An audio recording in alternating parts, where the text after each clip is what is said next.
All right, guys. So today I decided to break out the old CD collection from the late 90s to 2010, I guess. I graduated in the year 2000 from Jackson Memorial High School in Jackson, New Jersey. And there was a pretty cool music scene going on. There were some bands, kids doing stuff in town, like any other town at that time. Everybody wanted to be Blink 182 or Weezer, or, they got into more of the California punk rock scene. Um, Also, bands like Rancid and NoFX. And, I just wanted to relive some of that with maybe some people on the internet that care and want to talk about it and maybe comment.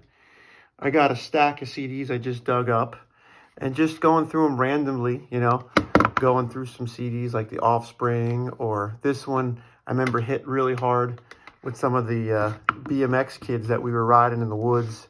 Limp Bizkit. This was a CD that a lot of us were rocking out to in the woods.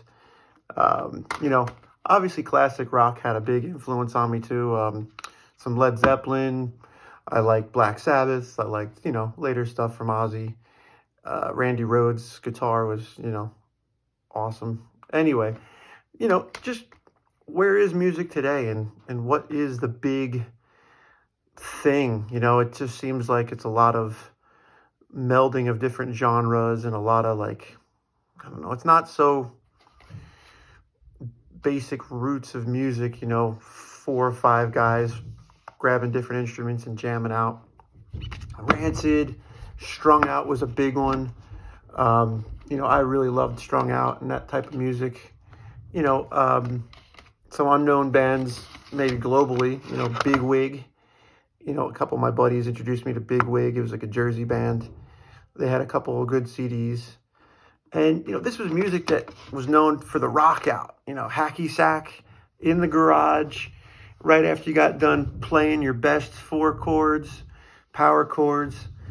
And there were some guys that were better than us in the group that, we looked up to. And, I was playing bass, just learning, hiding behind the rhythm guitar, trying to slide a note in here or there quietly, while other buddies of mine were really good on the drums or guitar or saxophone. There was ska. There was a lot of ska bands, Less Than Jake, Voodoo Glow Skulls. These were bands that I miss, man. And they, I guess it's what guys were feeling about the 70s when they grew up in that era. I was 82 born, and Bon Jovi was the first tape cassette in the shower screaming Bad Medicine.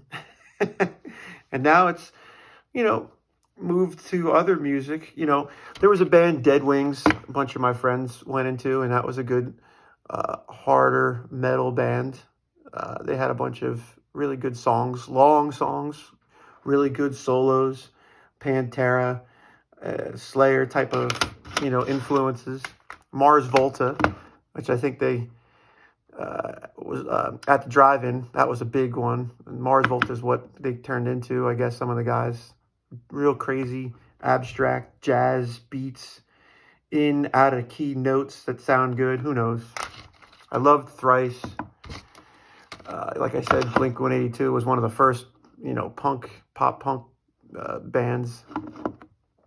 Thursday, a lot of guys get down on different bands with the screamo, emo, but you know what? It was emotional times, man. It was the 2000s and going up, and people like to let loose into music. Who cares? Now it's like, who knows what they're doing? Cake, Comfort Eagle.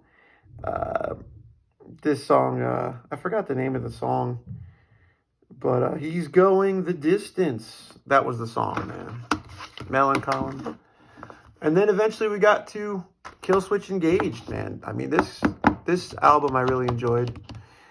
Guys going through some kind of breakup or whatever it might be. I don't know. I got to read into more of it, what he was going through. But very good music to get the blood flowing. And you realize you're not alone. And maybe that's why, I don't know, depression might have been a big thing back then too. But one thing I enjoyed was talking to people about my feelings. You know, some guys don't want to do that. We would go on man walks and we'd pour out our hearts about girls or parents or work or money or dreams and aspirations.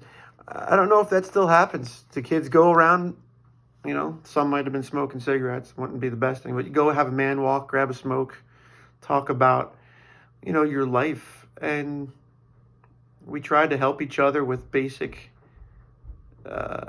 mid-20s, early 30s knowledge. At the end of the day, I mean, I think we were better for it. So friends matter. You know, try to maintain your relationships. Musically, it was a big thing for guys, at least me and my friends, to do, or to rock out, break stuff, you know, all within good reason. You don't want to damage people's personal property, but, you know, sometimes the Monopoly game got tossed up in the air and everybody laughed and it was fun. You know, like, what the hell? People still do that, you know? Or is everybody trying to be a, I guess what I'm doing, social, what's the word, a creator or a influencer? I'm not trying to influence anybody. I just want to talk to people and share what I've gone through and what I've learned. And music was our I don't know, common denominator. We got, not politically correct, fat music for fat people. The mix tape scene and then into the compilation CDs. I really liked the Punk-O-Ramas. You get a good flavor of all the different areas of music. You can listen to a song not like that band or go buy their CD. That was a real good sales pitch for a lot of these bands. Punk-O-Rama 4, 3, 2, 2 point whatever. Punk Chunks. Even Aerosmith, man. Like, I got nothing against Aerosmith. I just, you know, if you like wearing long drapes and showing off your shoulder arm muscles, you know, that's good. Pearl Jam. So I encourage anybody to comment and share some of their own CDs. Hopefully you guys got something out of this video and, you know, some reminiscings of maybe a better time. Thank you.